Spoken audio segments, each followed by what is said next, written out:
Bienvenidos a este espacio de transmisión de conocimiento, alter ego, finanzas y otras hierbas. Como ustedes saben, siempre andamos en la búsqueda de profesionales y expertos que nos puedan compartir su conocimiento. El día de hoy les traemos a una persona que, aparte que sabe mucho, vamos a tocar un tema que está muy de moda y que es un tema sumamente delicado. Vamos a hablar sobre, bueno, él va a hablar, yo no, yo voy a estar aquí, sobre la cadena de suministro.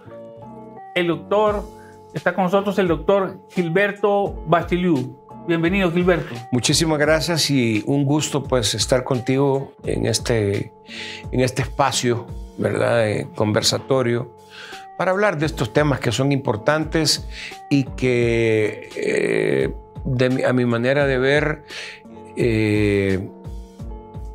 hay que impulsar, digamos, compartir con aquellos compartir con la gente. Gracias, de verdad, muchas gracias. ¿Verdad? Exacto, ok. Gilberto, nosotros tenemos como protocolo que el invitado viene y se presenta porque conoce más un poco lo que ha estudiado, sí, ha trabajado. Correcto. En un par de minutos, 2-3 minutos, digamos, una presentación de ti, que has estudiado, en qué has trabajado, en qué lugares, porque acuérdate que una cosa es lo que uno estudia, también donde se anda, llamémoslo así, quebrando los dientes y recorriendo vida para llegar a ser lo que es hoy, y sobre todo que esté relacionado, porque uno a veces tiene varios trabajos, pero que esté bastante relacionado con el tema que vamos a tratar hoy, ¿verdad? ¿Cómo no? Bueno, mi nombre es Gilberto Antonio Bacheliu Peña, ¿verdad? Vengo de una familia por parte de padre, todos profesionales, todos abogados. Solo yo me fui por el otro lado. Entonces yo creo que mi papá... Pero no te dijeron nada. Pues obviamente no, pero mi abuelo abogado, mi padre abogado, tíos abogados, y yo me fui por ingeniería, ¿verdad? Okay. Entonces, bueno, ese era el destino.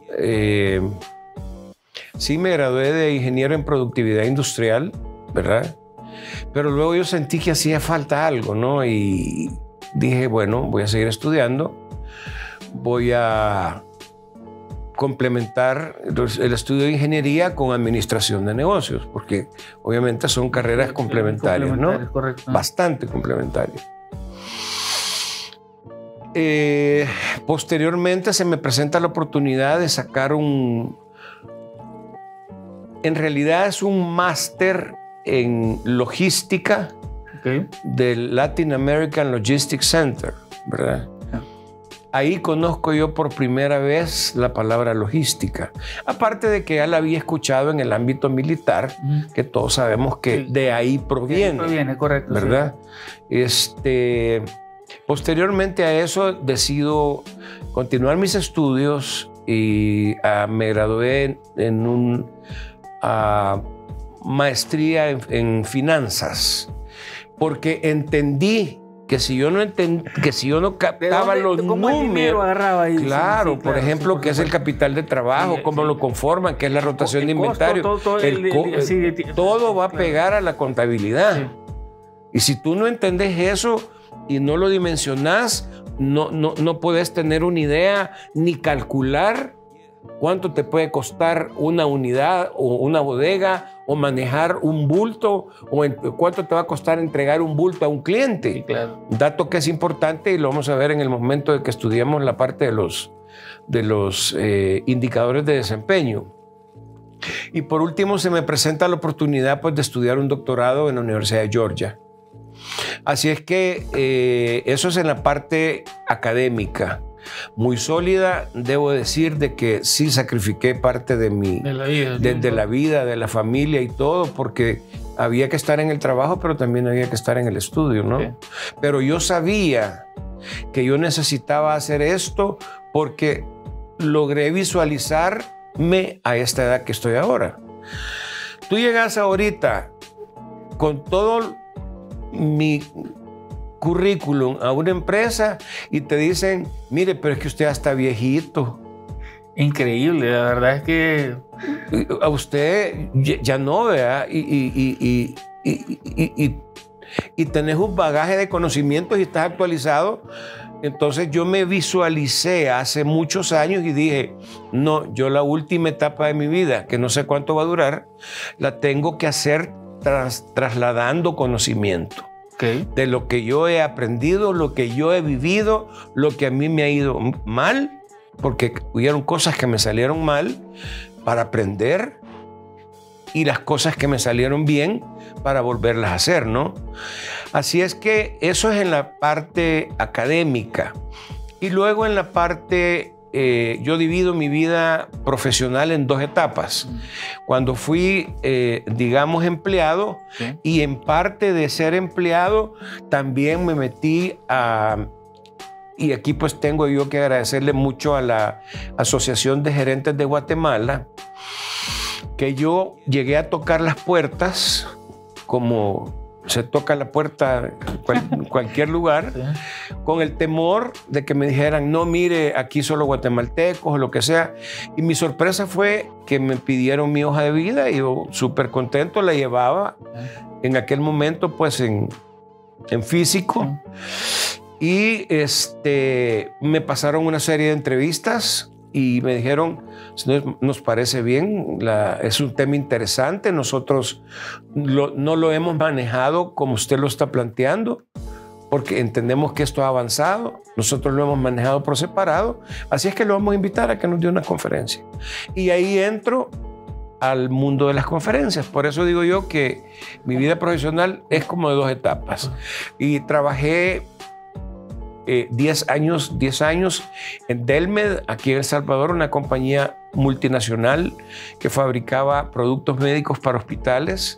Ahí estaba yo en la parte de operaciones, pero cuando yo me remonto a ese tiempo, digo yo, bueno, esto verdaderamente era logística. Claro. Lo que pasa es que no se conocía el nombre, pero compras estaba en un lado, el otro en inventario en otro lado. De alguna forma ya estaba brincando ya en el charco, pero, sí, pero era de otra forma. En desorden, sí, okay, ¿verdad? Como se manejaban las empresas antes de que apareciera la palabra logística en el ámbito empresarial. Sí. Luego concurso por una plaza en Kimberly-Clark, donde estuve muchísimos años. Aprendí, estuve primero en El Salvador, luego regional Centroamérica, luego regional en las operaciones de Latinoamérica y brindé apoyo a las operaciones de Brasil, de la Argentina, Colombia y obviamente toda Centroamérica, ¿verdad? Trabajé también con el World Support Group, que es una unidad que tiene Kimberly que le da soporte al mundo, okay, digamos, ¿verdad? Y por último, una operación 3PL en la empresa Nike, ¿verdad? Eso fue increíblemente interesante porque quizás es la empresa más grande, inclusive más grande que Kimberly. Y lo que aprendí ahí es lo que terminó de sellar mi conocimiento, digamos, dentro de las empresas. Y que todavía yo tengo muchas cosas que hablar cuando yo estoy dando conferencias sobre mi experiencia en las diferentes empresas, pero sobre todo en Nike, porque Nike tiene una característica y es que el indicador de servicio al cliente es 99.5%. Wow. Eso es, no lo puedes lograr si no manejas una cadena de suministro lean, o sea, limpia. Has tocado la palabra clave, cadena de suministro. Mucha gente habla de eso sin siquiera tener ni la menor idea de qué es una cadena de suministro. También tocaste la palabra logística. Pareciera que la logística es como el pre de una cadena de suministro. Digamos, en un lenguaje así como sencillo, que podamos entender varios, ¿qué es una cadena de suministro? ¿Desde dónde comprende? Como para que la gente se empiece a ubicar, porque como yo te comenté hace un ratito que estábamos hablando, uno piensa que la cadena de suministros es prácticamente alguna gente solo ver, o sea, buscar tus proveedores y ver cada cuándo le vas a comprar y ya estuvo. O sea, pero yo tengo claro que es más que eso, sí. No sé hasta dónde. pero lo que hemos medio conversado, obviamente sí creo que varias gente anda perdida. Creo que podríamos comenzar por esa parte, es decir, sí, explicar el contexto, ¿verdad? Sí, con mucho gusto. Efectivamente, tú tienes razón en lo que estás mencionando. Hay desconocimiento de dónde comienza una cadena. Estamos hablando operativamente en tu empresa, ¿no? Claro, sí, claro. Porque también las cadenas salen de tu empresa. Salen con tus proveedores y salen con tus clientes. Sí. Pero vamos a hablar ahorita de la cadena interna. Sí. La cadena interna está formada por el análisis de la demanda para comenzar. Muy pocas empresas o casi ninguna analiza la demanda como debe ser. Y esto es estadísticamente. O sea, eso hay que meterle números, hay que meterle tendencias. Tú puedes llegar a hacer forecast, o sea, estimados de venta con las tendencias reales que tenés. ¿Por qué razón? Porque tú estás viendo qué es lo que está pasando en el día a día y lo tenés histórico. Cuando yo voy a iniciar, por ejemplo, que esa es la parte que se me olvidó de mi última, de esta etapa que estoy pasando, es que tengo una empresa de consultoría en logística y cadenas de suministro. Tú empezás a entender la demanda de tus productos. Claro, hay productos A, hay productos B y hay productos C por nivel de importancia. Pero como lo que marca al final del día el éxito o el fracaso de la cadena es el nivel de servicio, ¿tú crees que Nike con 99.5% no tiene los mejores sistemas, los mejores analistas y lo mejor de lo mejor para no permitir que Adidas o cualquier otro de la competencia Puma, le robe un par de zapatos o Puma a Kimberly, ¿cómo se llama? A Nike. Sí. No, ellos lo miden y lo comparten a toda la gente a nivel del mundo. Y el indicador sí, muchas veces anda en 99.5, 99.2.3, pero ellos, ese es su foco, el cliente, la satisfacción del cliente. El cliente satisfecho regresa. El cliente insatisfecho se va a la tienda de la par. Y no dice nada, a veces no puede ni gritar nada. Y simplemente no regresa. Punto. Y lo perdiste. Sí. Y lo perdiste. Y este cliente le va a contar a su amigo, mira, fíjate que somos compañeros de ejercicio, mira, probá este zapato que compré, mira qué bueno. Entonces, vamos a continuar con de dónde a dónde. Análisis de demanda, luego viene, después de que se ha analizado la demanda, viene algo importante que se confunde aquí. El departamento de compras o abastecimiento es el departamento que se encarga del relacionamiento con los proveedores, desarrollo de proveedores, entrenamiento de proveedores, pero no tiene que definir qué se va a comprar ni cuánto se va a comprar. Solo hacerlo, nada más. No. Él debe de recibir de parte de planeación, porque ya se analizó la demanda, ya planeación vio los números que se necesitan y planeación manda los requerimientos que compra va a tener que hacer para un pedido futuro. Un pedido futuro puede ser desde 3 días en adelante, a 15 días, un mes, 3 meses, depende del tiempo de reposición que tengas en los materiales. Y aquí me quiero detener un poquito. Yo he encontrado que hay una gran oportunidad en hacer entender qué es el tiempo de reposición. Y eso es una de las primeras cosas que yo reviso. ¿Cuándo colocó usted, cuándo fue hecha la requisición? Digo, tú vas a necesitar un material de mantenimiento. Sí. Desde que se identifica la necesidad, ahí comienza el lead time. Pero hay empresas, y digo, compradores, que ellos dicen, no, es que mi lead time es desde que yo le mando la orden de compra al proveedor.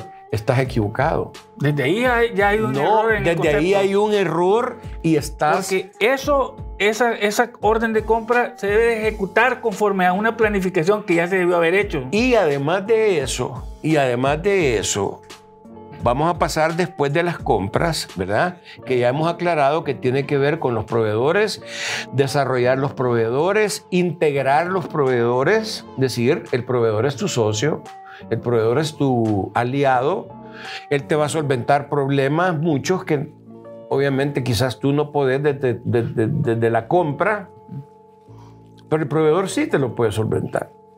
Después de eso vamos al tema de inventarios. Fíjate bien, y todo eso está amarrado a través de un sistema de información.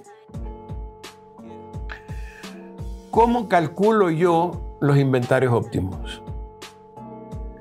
Los inventarios óptimos se calculan a través de fórmulas matemáticas.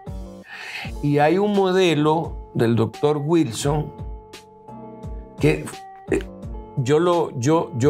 cuando yo pasé investigación de operaciones en la universidad, yo decía, bueno, esto está bueno, pero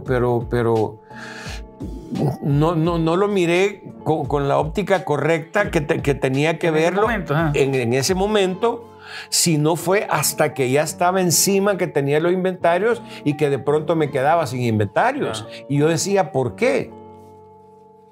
Entonces empecé a estudiar a Wilson y me di cuenta de que los inventarios óptimos se calculan matemáticamente y hay ecuaciones que se ocupan. Entonces, ¿qué pasa en nuestra realidad? La gente no sabe que existe el modelo de Wilson. Y los inventarios son calculados porque alguien dijo que se comprara tanto y para tanto tiempo. Al tanteómetro. Esa es ineficiencia financiera, porque muchas veces compras de más y muchas veces compras de menos. Entonces los dos extremos son malos. O por proyecciones de ventas que lo hacen, es una forma que se sí, utiliza. Pero ¿qué tal si la proyección de venta contra la tendencia real está dándote un gap? Que a veces hay, muy seguido. O sea. Yo te puedo decir que todas las empresas a donde yo he puesto en mi conocimiento y que yo he estado con ellos y que los he estado acompañando, siempre hay diferencias y las diferencias pueden andar desde un 8, 10, 12 hasta un 30% de diferencia entre la estimación y lo real. Ninguna cadena te va a poder soportar variaciones tan grandes. ¿Por qué? Porque el proveedor no te va a poder responder. A lo mejor el proveedor está un poquito más organizado que tú y te va a decir, mira, pero si tú me acabas de pedir ahorita 100,000 bolsas y me estás pidiendo y tú sabes que mi tiempo de reposición son 6 semanas. Entonces yo no te puedo entregar antes de 6 semanas. Entonces tenemos la parte del modelo de inventarios óptimos. Y luego tenemos la parte del transporte, que mucha gente dice, haciendo eco en tus palabras, no, es que es mi logística de transporte. Sí, está bien, pero para la logística de transporte, que es la antesala al cliente, tú ya tuviste que haber pasado los otros eslabones de la cadena. Y en un porcentaje que has definido, puede ser 95%. Por ejemplo, el modelo de Wilson te pregunta, ¿con qué nivel de servicio quiere atender a su cliente? 90, 91, 92. Entonces vos en la ecuación le pones 95 y ahí te da el factor por el cual vas a multiplicar una serie de datos y él te va a dar lo que se llama el punto de reordenamiento, que es el momento justo en el cual colocas la orden a tu proveedor para que el producto te llegue a tiempo y el inventario se reponga sobre el inventario de seguridad, que es otro tema que Wilson consideró. Es decir, tú en tu carro, por ejemplo, sabes cuánto consumís a la semana, ¿cierto? De gasolina, correcto. Sí. Tú consumís $40 a la semana, pero en esos $40 que está, digamos, la cantidad de gasolina que tú necesitas para hacer tus vueltas de la semana, pero está lo que vas a consumir y está la reserva. Sí, claro. Entonces todo eso se llama inventario de aseguramiento del servicio en cadena de suministro. Sí. Para ti en el carro sería el inventario que yo voy a ocupar para yo movilizarme de lunes a sábado o a domingo. porque el domingo yo vuelvo a echar gasolina. Pero ¿qué pasa si en algún momento el miércoles, en vez de dar una vuelta, diste 5 vueltas? Automáticamente me cambia todo. Automáticamente te cambió todo, te va a acercar el consumo, posiblemente te metiste hasta la reserva del carro, ¿cierto? Y vas a tener que comprar antes. Por suerte, y para el ejemplo que estoy mencionando, aquí lo que más hay son gasolineras. Sí, entonces, gracias a Dios. Gracias a Dios, ¿verdad?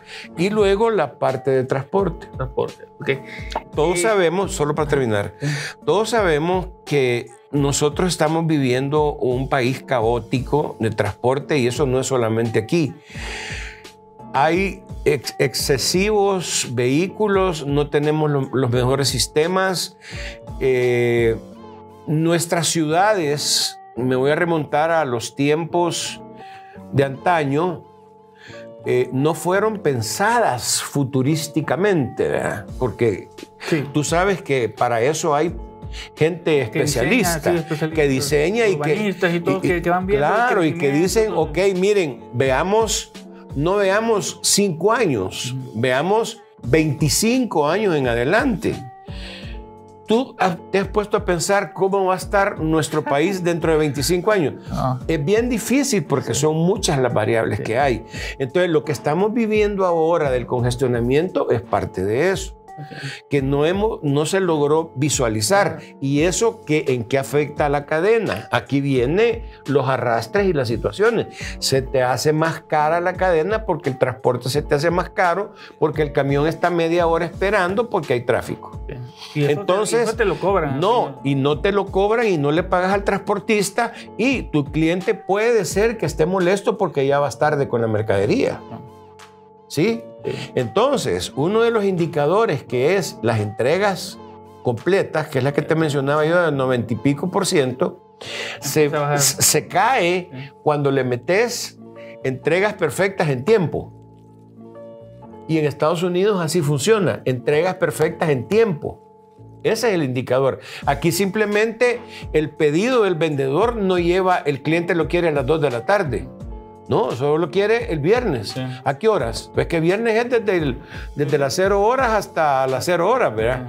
Y entonces llega posiblemente el señor del camión cansado, agotado, el bodeguero está cansado, agotado, ahí hay una chispa, puede haber un problema y el bodeguero te va a decir, no, ¿sabe qué? No le recibo, ya muy tarde. Entonces empezás a tener ya en volúmenes grandes problemas de costos. Sí. Porque ya tu entrega no te costó $1.25, sino que te costó $3, sí. ¿Verdad? Gilberto, muchas gracias. Vamos a ir a un espacio. Muy bien. Jóvenes, todas las personas que nos están viendo, empresarios, pequeños empresarios, medianos, grandes empresarios también, pongan mucha atención porque esto de la cadena de suministro es algo que está incidiendo bastante en los costos y por ende en la competitividad de las empresas, ¿verdad? Obviamente todo el mundo sabemos que si mi costo es más alto, presiona mi precio de venta y evidentemente entre más yo tenga que vender más caro, pues empiezo a entrar en dificultades. Por favor, no se desconecten, denle like si tienen tiempo en este momento, no se desconecten, regresamos en un momentito. Estamos con el doctor Gilberto Vasiliu viendo cadena de suministros.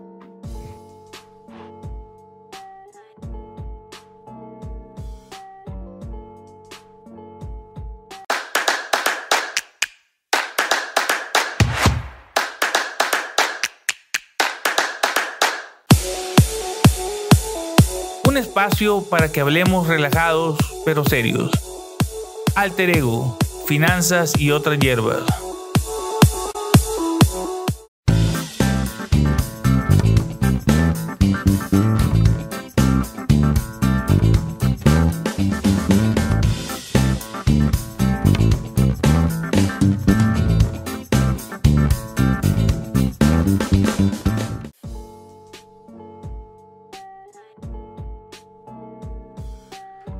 Bienvenidos, estamos de regreso en Alter Ego, Finanzas y otras hierbas. Estamos con el experto en cadenas de abastecimiento, el doctor Vasiliu. Gilberto, estamos hablando de todo lo que está atrás. Nosotros no vemos nada, solo vemos una cuestión específica. Tras bambalinas estuvimos hablando de un tema, me gustaría hacerlo más público, y es que uno va a un lugar a comerse una hamburguesa. Hablamos generalmente de un lugar, digamos, de esas cadenas, ¿verdad? Comida rápida. Comida rápida. Sí. Y uno ve la hamburguesa y dice, bueno, aquí tal vez la cadena de suministro ni siquiera tiene nada que ver, porque pues solo es pan, tomate, lechuga, mayonesa. Bueno, a mí me gusta con tocino, ¿verdad? También, pero en fin, uno dice, dependiendo de las cosas que le pongan, puede ser más o menos ingredientes. Una hamburguesa. Háblame de una cadena de suministros partiendo de una hamburguesa.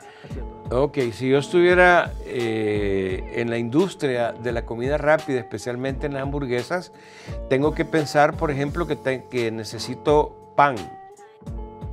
Ok, hablemos del pan.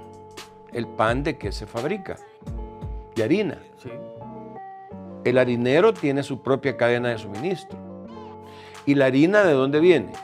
Del trigo.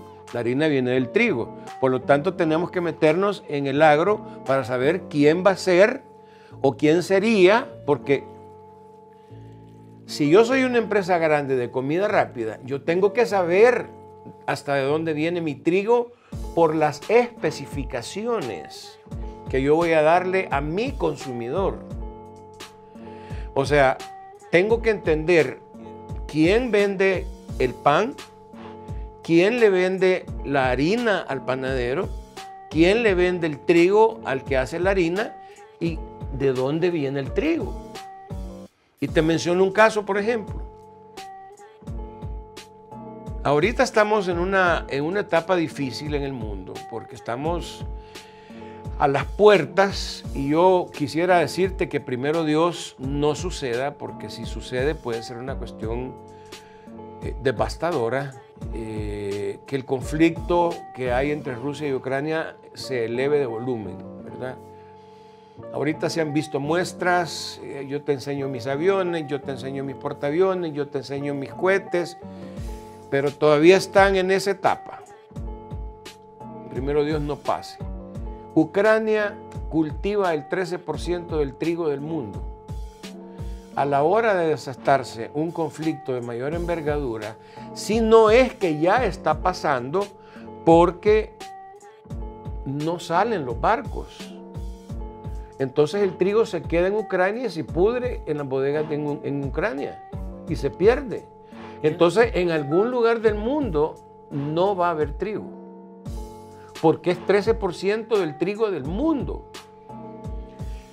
Eso es un porcentaje importante. Y en algunos lugares y países no va a haber nada de trigo si todo viene exclusivamente de ahí. Exacto, exactamente. Siguiendo con la hamburguesa. ¿Podría entrar una cadena de hamburguesas en problema si el trigo viene? Por supuesto que sí. Por supuesto que sí. ¿Podría después, por cambiar su cadena, elevarse drásticamente el valor del trigo, del pan y así? Claro, ni lo dudes, ni lo dudes. Porque va a existir el mismo problema de transportación. Si hay una cuestión bélica fuerte, no creas que los barcos van a estar saliendo y todo va a estar funcionando y por allá se van a estar peleando y toda Ucrania y toda Rusia va a estar funcionando bien. No, va a ser una cuestión terrible. Por eso te digo que primeramente Dios no se dé y se busquen los mecanismos que haya que hacerse para que esto se calme, ¿verdad? Pero este es el pan. Correcto. Ahora vamos a la mayonesa. Ese es otro proveedor. El que me vende el pan no me va a vender la mayonesa. Porque ya a nivel industrial, McDonald's, por ejemplo, no va a ir a un súper aquí local a comprar la mayonesa porque es carísima. Sale carísimo, sí. Correcto. Entonces tú negocias para comenzar mayonesa en bundles, en empaques mucho más grandes, porque consumís volúmenes más grandes. Claro. Ahora, imagínate, voy a poner McDonald's aquí en El Salvador. No sé cuántas salas de ventas tenga McDonald's aquí en El Salvador, pero pongamos que tenga 30 salas. Tú te puedes imaginar lo que consume de mayonesa una sala. Eso multiplicado por 30 te puede dar el consumo de un día. Y ya si lo llevas eso a un año, puede ser que sean mucha cantidad de mayonesa, ¿verdad? Pero ¿cómo está hecha la mayonesa? Para hacer la mayonesa necesitas aceite, ¿sí? Entonces tenemos una cadena del aceite. ¿Y el aceite de dónde viene? Ah, viene de la palma africana. Sí. Entonces tenés otra cadena del cultivo de la palma africana. Entonces solo ese tema de la mayonesa ya es complicadísimo. Pero no nos quedemos ahí. Veamos la mostaza. Es otra cadena de suministro, que es otro proveedor que tiene su distribuidor, que tiene su fábrica, que tiene sus proveedores para poderte ofrecer la mayonesa como tú se la has pedido. En las cantidades, en la calidad. En la calidad, volúmenes, en todo eso, exactamente, que y tú en le los pedís momentos que uno necesita. para poder cumplirle a tus clientes. Te voy a hacer una pregunta. ¿Alguna vez tú has llegado a un McDonald's y te han dicho, mire, pedí Big Mac y te dice, mire, fíjese que no hay Big Mac? ¿Alguna vez te ha pasado eso? No, hasta ahorita no. Ok, a mí tampoco. Pero sí me pasó una vez y fue bien curioso que no tenían papas fritas. Y a mí me causó una situación de decir, no tienen papas fritas. Y verdaderamente no tenían. No sé las razones porque no las preguntó, pero esa es una falla. Exactamente. Porque yo esperaba mi hamburguesa con mis papas, porque es la combinación. Pero continuemos con pero además también algo que también es importante trasladarlo es que yo no puedo salir corriendo al mercado a comprar papas porque se me han acabado. No, podría eso generar un desmadre en toda la producción por querer meter un producto a la fuerza. No se puede. Eso quiebra todo. No, o sea, eso estás en contra de tus propias políticas de calidad. La papa es un producto que viene de la tierra. Yo he visto los procesos, por ejemplo, para hacer la papa en los Estados Unidos y venderla a estas grandes tiendas de comida rápida. Y esos son unos procesos de corte automatizado, de lavado, de desinfección, luego el pelado de la papa, luego el partido de la papa, luego ponerlo en condiciones de empaque, mantener la cadena de frío hasta que llega a donde el cliente, ¿verdad? Entonces no creas tú que una papita es tan fácil que McDonald's la tenga en su tienda disponible frita para que tú la disfrutes. Así tengas el mercado de papas enfrente. No puede ir a comprar. No podés. Ese es el concepto. No podés ni debes. Entonces, ¿qué es lo que tienes que hacer? No hay. Entonces ya tú como consumidor, es cierto, me ha pasado una vez en años. Sí. ¿Eso qué quiere decir? Que McDonald's se fija en su cadena de suministro. Sí, claro. Ahora, no sé si habrá pasado en otros lados. Pero continuemos. Tenemos tomate. ¿Dónde vas a comprar el tomate para la hamburguesa? El tomate para la hamburguesa tiene que tener un tamaño ya cortado, ¿sí? Un peso, ¿verdad? Porque el éxito de la comida rápida, y me voy a meter ahorita un poquito el tema de costos, es que tú sepas cuánto vale cada insumo que le pones. Entonces tú no puedes estar jugando con variaciones de precio y decir, no, le voy a meter el costo estándar porque ese es el costo que más me conviene. Bueno, algunas veces sí, si no hay una fluctuación más grande. Pero ahí el tomate tiene un costo, la lechuga tiene un costo, porque los pesos y los tamaños, todo eso ya está regulado y parametrizado. Correcto. Pero vámonos a la cadena del productor de tomates. Esa es otra cuestión que tenés que estudiarla. El comprador de McDonald's de tomate, si es que lo compran aquí, porque desconozco si es tomate salvadoreño o es tomate importado, generalmente este tipo de franquicias te venden la franquicia, pero te dicen, vos nos tenés que comprar todo, ¿verdad? Es un modelo de franquicia. Ese es un modelo.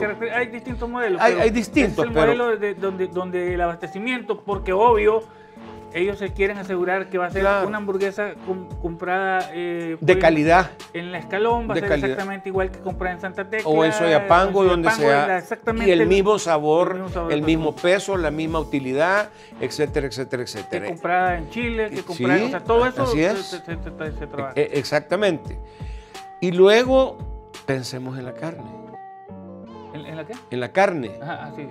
Porque, o sea, sí, ahorita no, es el centro, digamos. No hemos llegado, ¿verdad? La carne es la razón de ser, digamos, de la hamburguesa, ¿verdad? Que puede ser una torta, 2 tortas. Vámonos a revisar la cadena de suministro de la carne. Tenés que meterte con la cadena de suministro del ganado.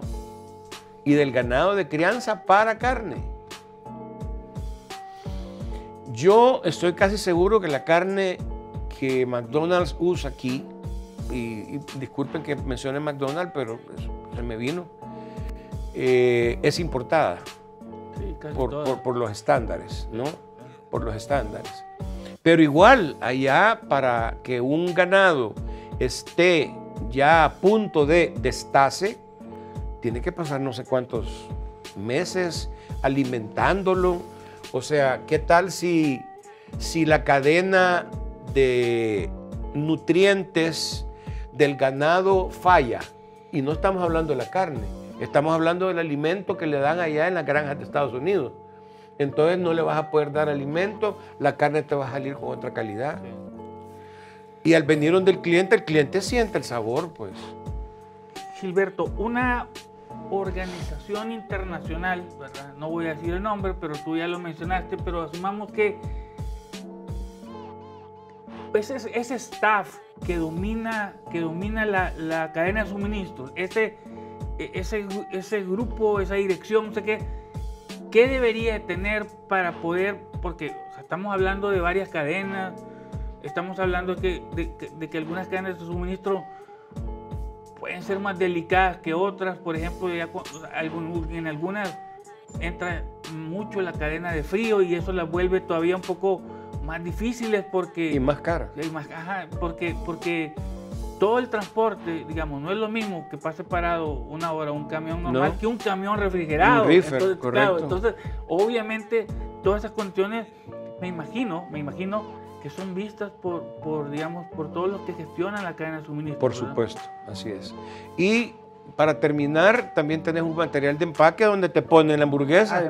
Además. Entonces sí, tenés que irte a la industria del papel para ver de dónde viene el papel, a qué imprenta le vas a comprar la cajita, ¿verdad? ¿Quién le vende? Georgia Pacific, Smurfit, o de los grandes papeleros, el cartón, el SBS, para que venga acá, se procese y ya te llegue la cajita. Pero también tenés las bebidas, tiene que tener un color específico, que tiene que tener unas condiciones específicas. Totalmente. Que todo se le tiene que haber negociado para que no te salga el día de mañana el amarillo más suavecito, el verde que parece militar. Y ahí entra entonces el desarrollo de proveedores como un factor importante. Y el factor de proveedores fue algo que comenzó Walmart hace muchos años y con mucho éxito, al menos en los Estados Unidos. Desarrolla el proveedor y yo te digo, vaya, mira, tú me vas a hacer esta camisa.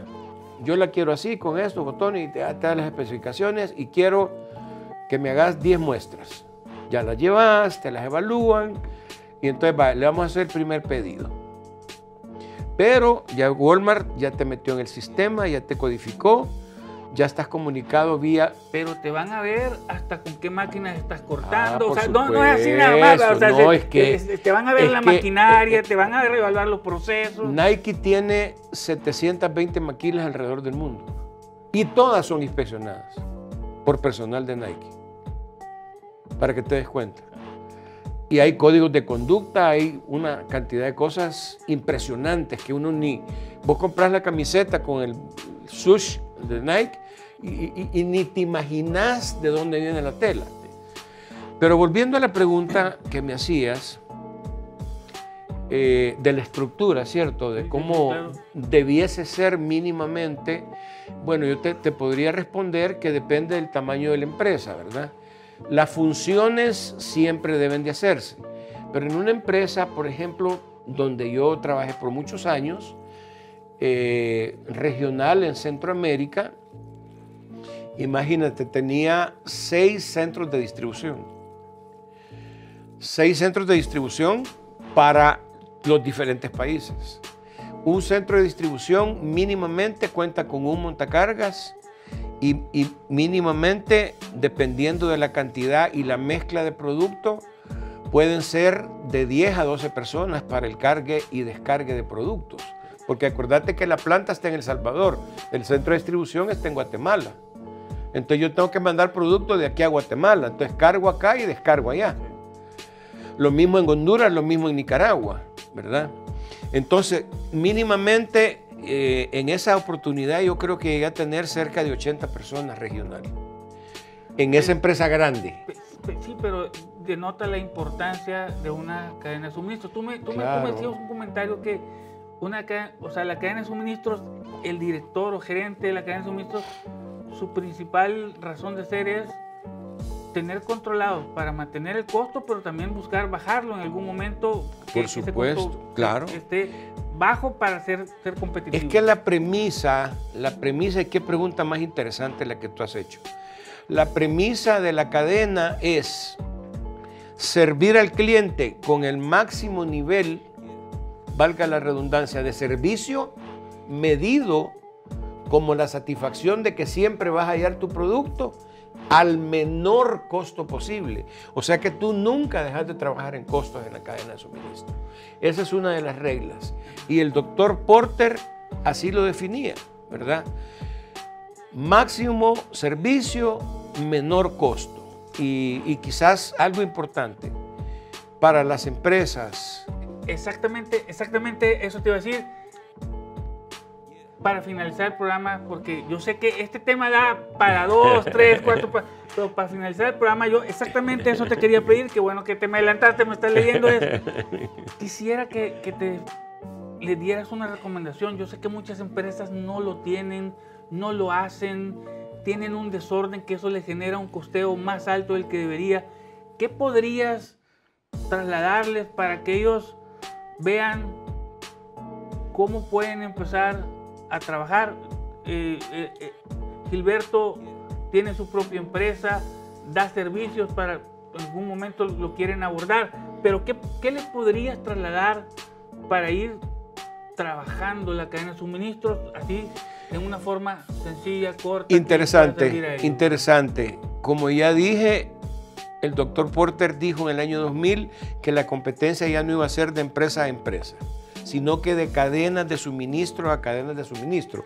Por eso nos metimos a hablar de la hamburguesa, para que el consumidor y el empresario se dé cuenta que hacer una hamburguesa no es tan fácil. Y todas las cadenas que hay relacionadas... No es esta hamburguesa contra esta hamburguesa, sino que aquí va el trigo de esta con el trigo de esta, sí, señor. Las vacas de esta con las vacas de la otra, sí, señor. El lechuguero de esta con todo. El Whopper sabe diferente al McDonald's. Sí, ¿Por claro, qué? sí, claro. Porque así lo diseñaron. Sí. Entonces mi recomendación a los empresarios es verdaderamente que exploren el tema de las cadenas de suministro. Las empresas que no estén preparadas para manejar sus negocios vía cadena de suministro, si no es que ya tienen problemas o de falta de producto o de exceso de producto o de malas compras o de fallas con los proveedores o de falta de certeza entre lo proyectado y la venta real, eso es pérdida y es ineficiencia y nos puede llegar a sacar del mercado otra empresa que sepa de cadenas de suministro. Gilberto, muchísimas gracias. De verdad, todavía quisiera seguir haciendo preguntas. El programa tiene un concepto. Yo creo que te vamos a volver a invitar. Aquí hay varios temas, varias aristas que salen. Claro. Muchísimas gracias por haber aceptado haber venido al programa. Jóvenes que nos están escuchando, ya vieron, a todos los empresarios que nos están siguiendo. Es importante establecer y tener un control y trabajar en la cadena de suministro. Evidentemente, entre más grande la empresa es más importante, porque cada cosita que no se dimensione puede ir sumándole al costo y de repente, cuando menos siento, no tengo el dinero en la bolsa. Gracias por seguirnos, gracias, por favor denle like y compartir. Doctor Vasiliu, gracias por estar. Gilberto, Te vamos a volver a invitar definitivamente. Muchísimas gracias. Será un gusto. Hay mucho de qué hablar. Sí, hay bastante. Hay mucho de qué hablar. Y vamos a continuar esto. Gracias. Esto se queda en continuación porque Gracias. el tema es bastante extenso. Sí, podemos abordar área por área, por área. de análisis de demanda, se traen unos ejemplos, se plantean algunas cosas, se ven los modelos. Sí, lo podemos hacer, con Ni gusto. lo dudes que lo Con vamos gusto. a hacer. Pero muchas gracias por tu disposición. Jóvenes, nos vemos a la próxima. Por favor, siempre recuerden darle clic, compartir también para que los demás empresarios aprovechen y pues nos vemos a la próxima. Gracias.